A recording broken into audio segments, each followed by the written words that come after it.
In today's video, I'm going to teach you how to delete an account on Google Authenticator. Before we start, a quick heads up. Removing an account in Google Authenticator only deletes the one-time codes from your device. It doesn't turn off two-factor authentication on the website or app that originally gave you the code. If that site still expects a code and you've removed it here, you could be locked out.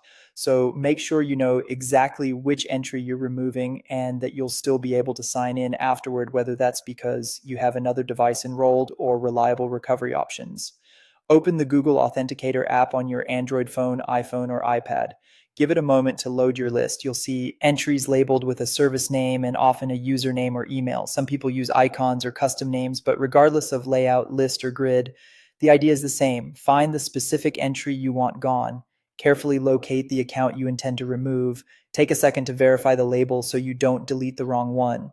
If you have similar entries, look for small differences like the service icon or formatting. You can also glance at the changing code. Even though it rotates every 30 seconds, it helps you confirm you're focused on the correct line. When you're ready, swipe left on that account's entry to reveal options, then tap the trash can or delete icon. On some devices, the swipe exposes a small toolbar. Choose the delete option there. If the swipe gesture doesn't appear for you, the same delete control is typically available via edit or a three-dot menu. You're still performing the same action, deleting that entry from Authenticator. A confirmation prompt will pop up. Tap Remove Account to confirm. This is the point to double check that the label matches what you intend to remove. Once confirmed, the entry disappears immediately and Authenticator stops generating codes for it on this device.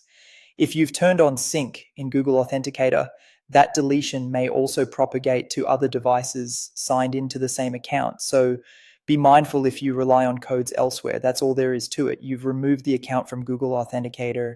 Remember, this does not disable two-factor on the service itself. If you need codes again in the future, you'll have to reset up two-factor with that service and add it back to the app.